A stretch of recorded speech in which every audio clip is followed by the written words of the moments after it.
head into it. Did you know?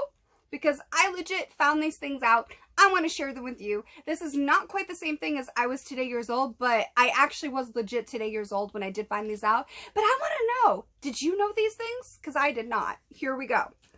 Did you know that apparently during pregnancy, if the mother suffers some sort of organ damage, her baby in the womb can actually send stem cells to help repair the damage to the organ? Did you guys know that? It's apparently called fetal maternal microchimerism. It was cited in a paper in 2016, and apparently some of those cells can still be found decades after pregnancy. That is amazing. Talk about like such a precious relationship, you know what I mean?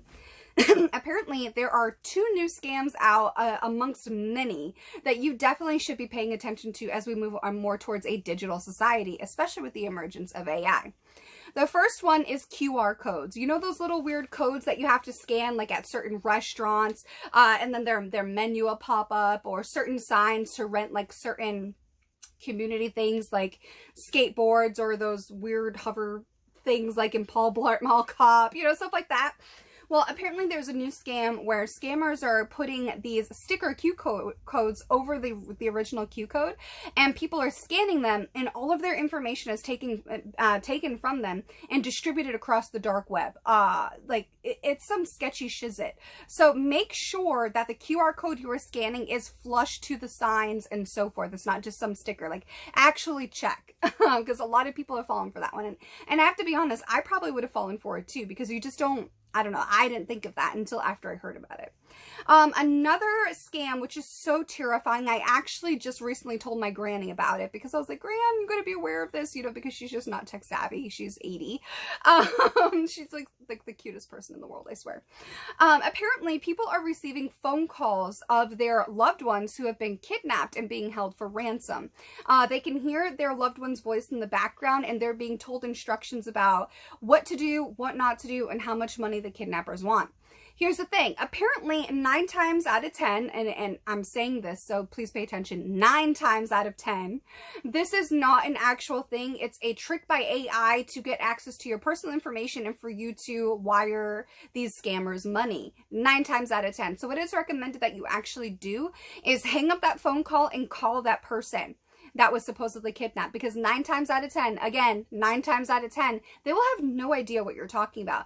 This sort of AI technology that scammers have gotten their hands on will make it look like, in your actual contact photo of that person will pop up on your phone and it'll look like their number, but apparently it's not them. It's literally AI technology. So hang up the phone, call that person from your own phone, and make sure everything is okay, and then report it to your local police department. Another thing I found out, like, did you guys know that apparently there's these thing called super fund sites? And I'm not talking about super fun, I'm talking about super fund with a D for money in it. Apparently there are thousands of super fund sites in the US alone, and they basically are just nuclear waste, basically. We're talking about things that cause brain and lung damage, cancer. One of these sites is actually nicknamed the American Chernobyl. This is terrifying. The American Chernobyl is right in Washington State, and it was originally started in the early 1940s, I believe 1943, as part of the Manhattan Project around the same time that the U.S. decided to enter into World War II.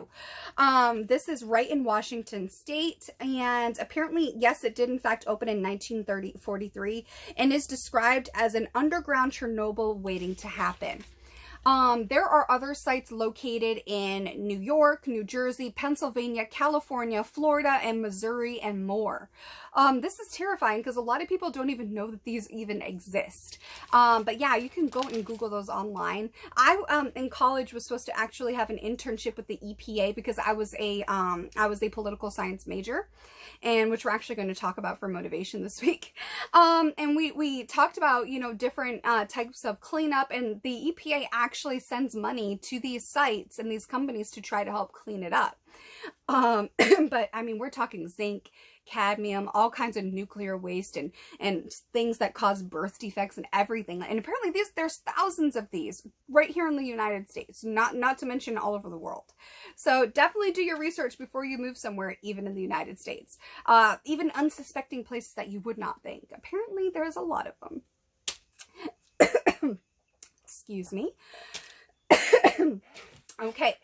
Apparently, did you guys know this? I thought this was absolutely amazing. So here we go. I want to know if you knew about this. I will be buying Little Caesars for the rest of my life, most likely, because of this story right here. The founder of Little Caesars Pizza, Mike Ilitch, paid Rosa Parks' rent for over 10 years. This happened after he was made aware that Rosa Parks, at 81 years old, was robbed and beaten in her Detroit home in 1994.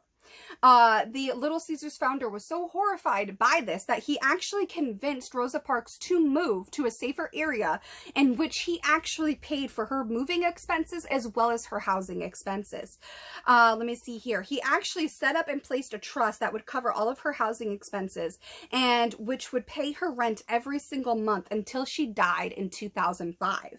None of this was actually known until after he himself passed away in 2017 and the documentation was found. He did this amazingly good deed for an amazing person without ever saying a word to take credit for it. This story was not known until after he died in 2017. That is amazing. Talk about somebody doing a good deed for the simple sake of doing the right thing because it's the right thing to do and being in a position to do so. Amazing. Did you guys know that?